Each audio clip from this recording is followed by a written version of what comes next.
Dear friends, कैसे हैं आप सब? उम्मीद करती हूँ कि आप लोग बहुत अच्छे होंगे। सबसे पहले अपने हर बढ़ते हुए सब्सक्राइबर को थैंक्स कहती हूँ, जिनकी वजह से मुझे आगे बढ़ने का मोटिवेशन मिलता है।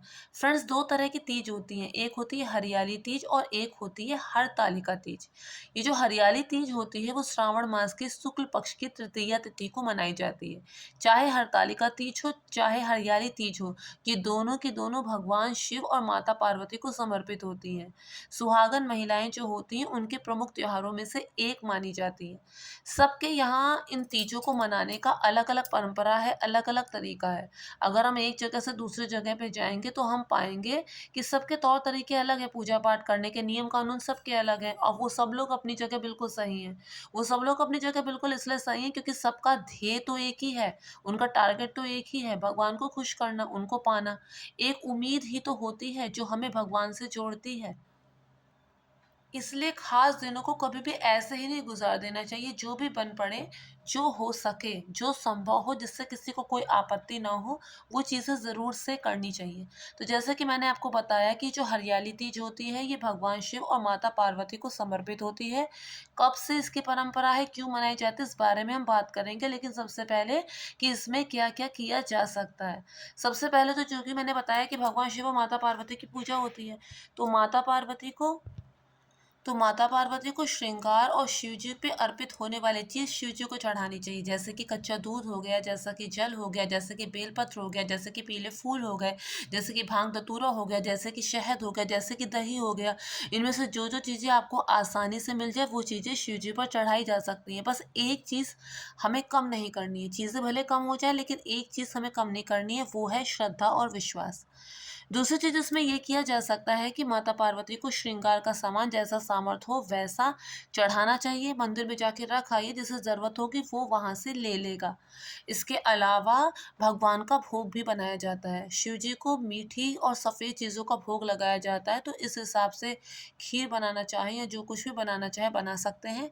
खीर पूड़ी अगर बनाए तो बहुत अच्छा है। इसके अलावा पूरी थाल का भी आप भोग लगा सकते हैं, लेकिन उसमें प्याज लहसुन ना पड़ा हो। ये हो गई तीसरी चीज़ जो आपको करनी है। इसके अलावा जब खास दिन होते हैं तो उसमें आलता लगाना कभी भी स्किप नहीं करना चाहिए, कभी भी भूलना नहीं चाहिए। तो सबसे पहले नहाने के बाद आलता ज़रूर से लगाना चाहिए। इसके अलावा अक्सर एक चीज़ स्किप हो जाती है, नई चूड़ियाँ पहनने की। लेकिन हरियाली तीज में हरी चूड़ी का बहुत महत्व होता है, तो इसलिए सुबह ही हरी चूड़ियाँ पहन लेनी चाहिए ताकि शाम तक वो स्किप ना हो जाए। संभव हो मंदिर पास में हो तो मंदिर ज़रूर जाना चाहिए, और अगर ना पॉसिबल हो तो घर पर ही विधिवत पूजा करनी चाहिए। ज़रूरी नहीं है कि आप 1 घंटा लगा के या आधा घंटा लगा के पूजा करेंगे तो ही पूजा सफल होगी। अगर आप 10 मिनट भी ध्यान लगा के कॉन्संट्रेट करके फ़ोकस करके पूजा करेंगे तो वो पूजा भी पूरी मानी जाएगी। तो अब मैं बात करने जा रही हूँ इसकी व्रत कथा की। फ्रेंड्स, अगर आप लोग रामचरितमानस उठा के पढ़ेंगे तो उसके बाल कांड में, मैंने भी बहुत पहले पढ़ा था इसलिए बहुत ज़्यादा अच्छे से तो मुझे भी नहीं याद है, लेकिन जितना मुझे याद है वो मैं आपको बता रही हूँ। रामचरितमानस में बाल कांड में इस बात का जिक्र है कि पार्वती जी ने शिव जी की तपस्या किस तरह से की थी। नारद जी थे, उन्होंने ही पार्वती जी के मन में शिव जी के प्रति रुझान को बढ़ाया था। उन्होंने जिस वर का वर्णन किया था पार्वती जी के लिए, वो सारे गुण शिव जी में थे। अब जब पार्वती जी ने इन सब बातों को सुना तो उसके बाद वो शिव जी की तरफ को उनका रुझान बढ़ा और उन्होंने कठोर तपस्या करके उनको पाने की सोची। वो वन में चली गई और वहाँ पर उन्होंने एक पार्थिव शिवलिंग का निर्माण किया और उसके बाद दिन रात उसकी पूजा करने लगी, दिन रात उसकी सेवा करने लगी और दिन रात वहाँ बैठकर भगवान शिव के मंत्रों का जाप करने लगी। बालकांड बालकांड में स्पष्ट रूप से लिखा है, जो रामचरितमानस में जो बालकांड है उसमें स्पष्ट रूप से लिखा है कि कई हजार वर्षों तक पार्वती जी ने सिर्फ फलाहार पे रहकर भगवान की पूजा की और उसके बाद उन्होंने फलाहार छोड़ दिया। उसके बाद जो बेल के पत्ते वो भगवान शिव पर चढ़ाती थी, उन्हीं सूखे पत्तों को खाकर वो भगवान की कई हजार वर्षों तक दोबारा तपस्या करने लगी। फिर उसके बाद उन्होंने उन बेल के पत्तों को भी छोड़ दिया और सिर्फ पानी पीकर, सिर्फ जल पी के कई हजार वर्षों तक फिर से भगवान शिव की वो तपस्या करने लगी। इसके बाद उन्होंने जल को भी छोड़ दिया और उसके बाद सिर्फ़ हवा को माध्यम बना के, केवल साँस को माध्यम बना के, केवल साँस लेके उन्होंने कई हज़ार वर्षों तक भगवान शिव की तपस्या की। उसके बाद उन्होंने हवा का भी माध्यम छोड़ दिया और बिना साँस लिए ही कई हज़ार वर्षों तक भगवान शिव की फिर से कठोर तपस्या वो करने लगे।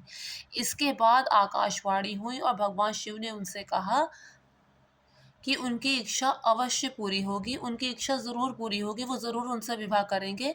लेकिन अब अगर तुम्हें कोई घर से लेने आए, तुम्हारे पिता आएँ, तो तुम उनके साथ चली जाना। जब पार्वती जी ने ये बात सुनी, तो उसके बाद जब उनके पिता उन्हें लेने आए, तो वो चली गईं और वो बहुत प्रसन्न थी इस बात को लेके कि आज उनकी तपस्या जो है, वो पूरी हो गई।